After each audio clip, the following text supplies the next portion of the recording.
Hello everyone, and welcome to the Commander's Forge. My name is Andy Bentley, and the Forge is an area for me to talk about Magic, Commander, and anything else while I try and navigate this crazy world.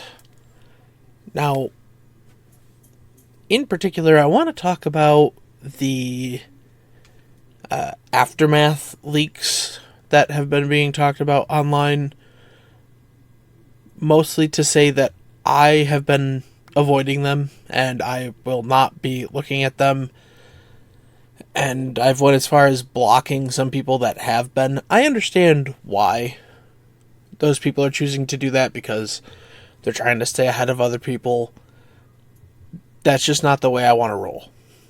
So I will not be looking up any of the spoilers, and that's all I have to say on that.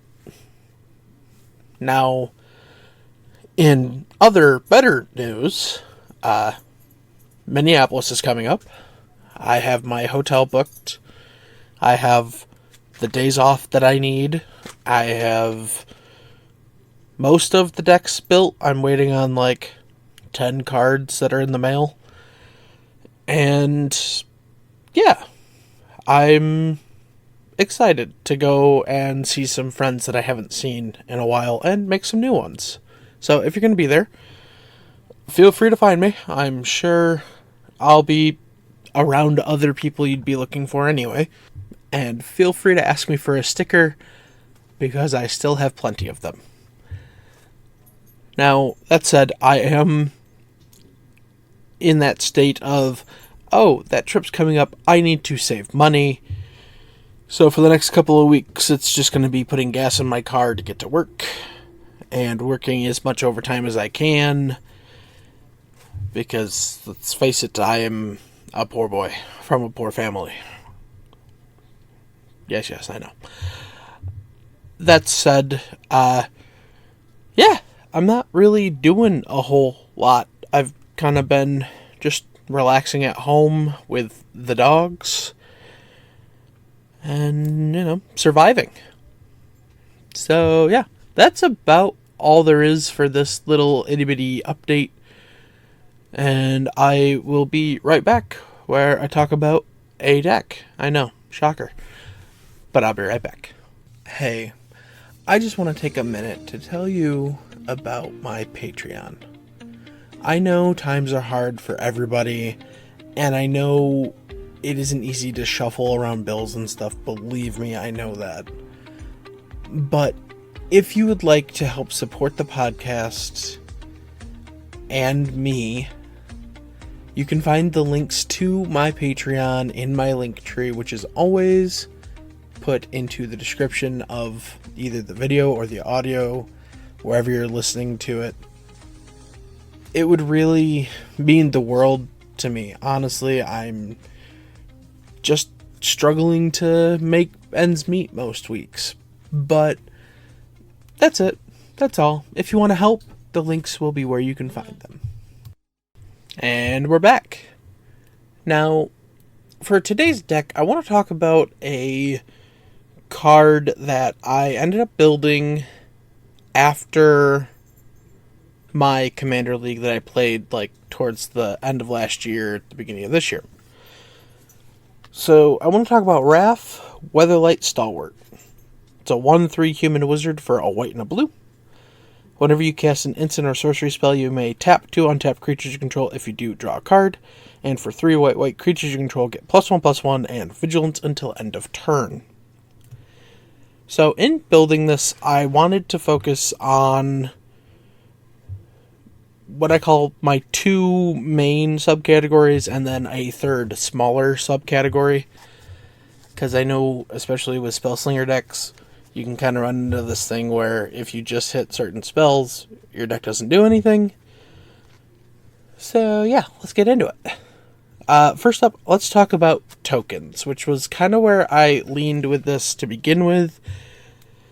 Because if you can continually make tokens, you have creatures to then tap to draw you the cards.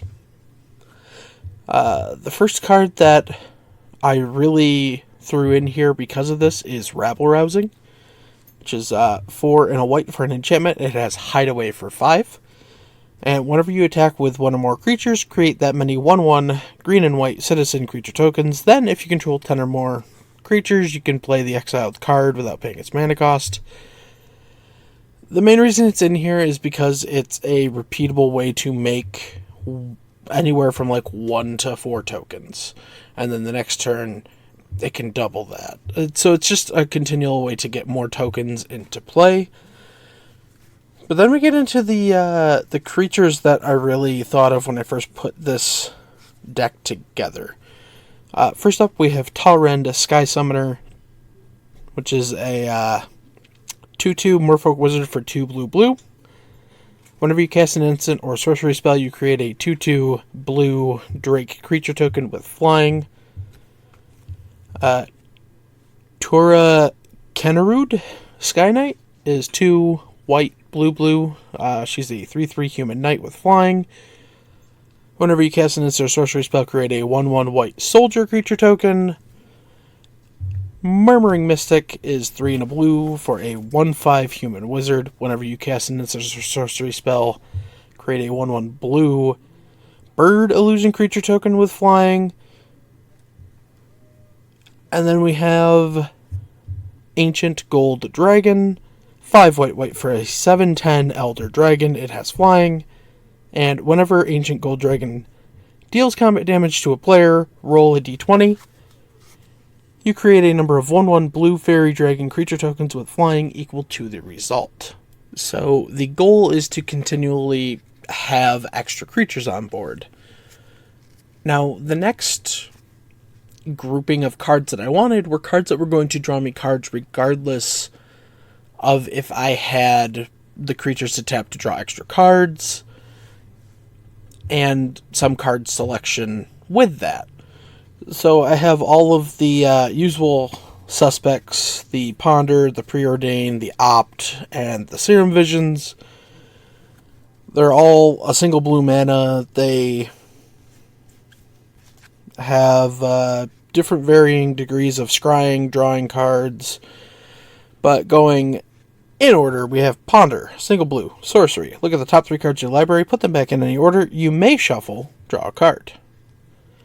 Preordain, single blue, sorcery. Scry 2, then draw a card. Opt, single blue for an instant. Scry 1, and then draw a card. Serum Visions, single blue for a sorcery. Draw a card, and then scry 2.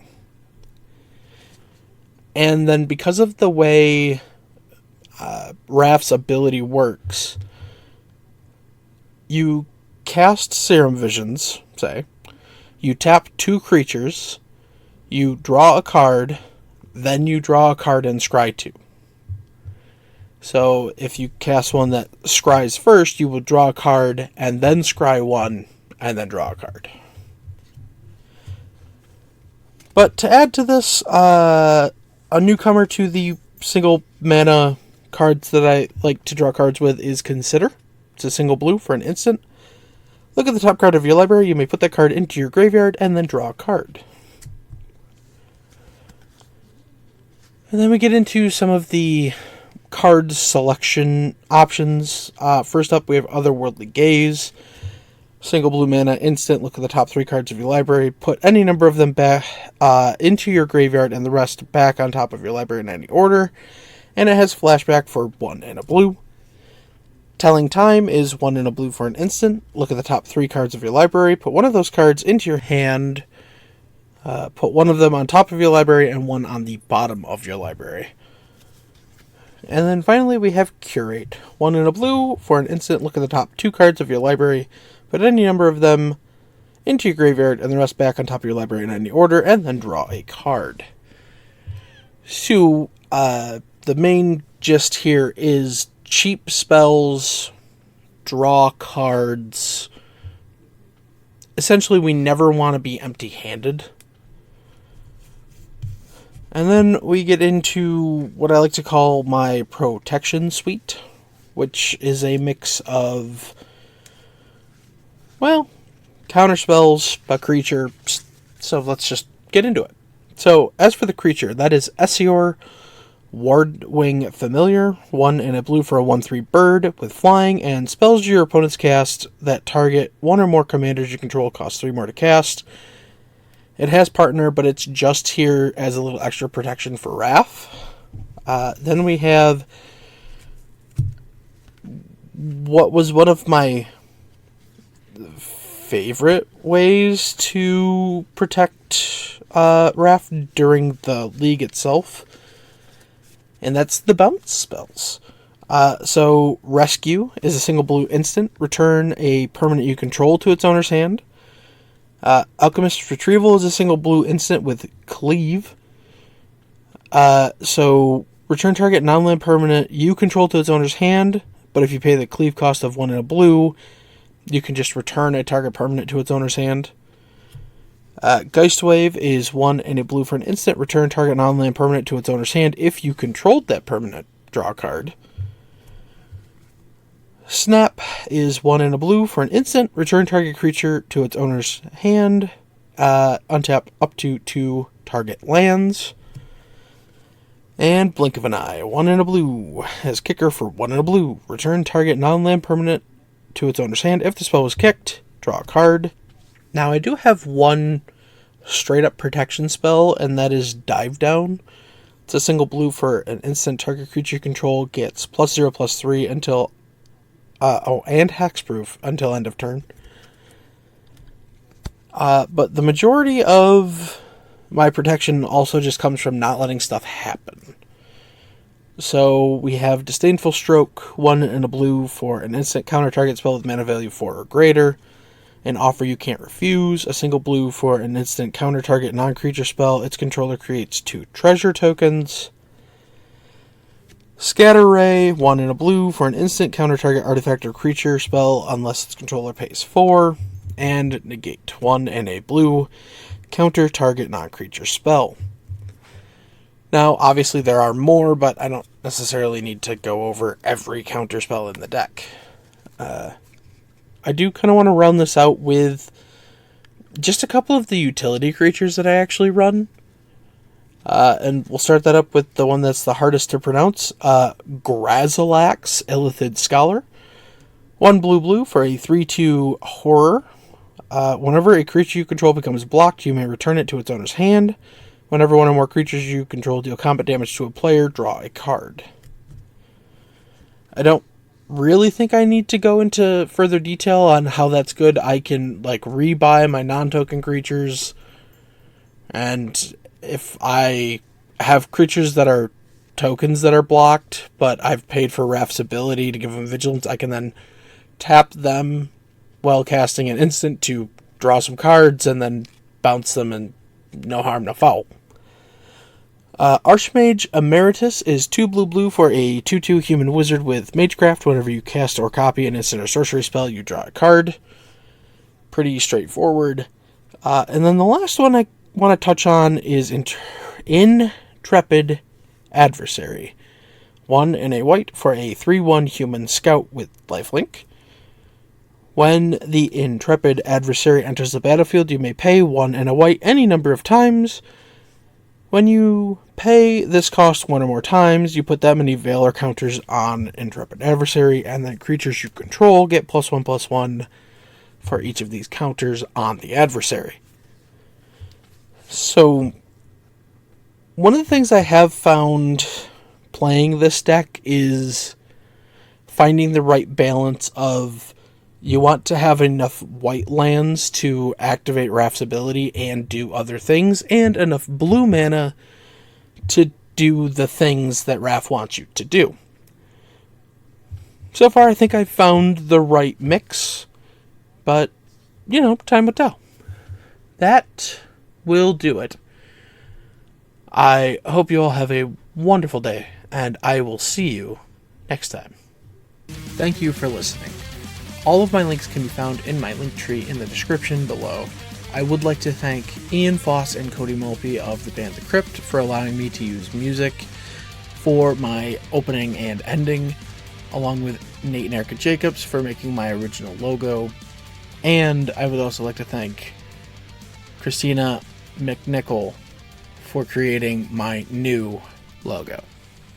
and I'll see you next time.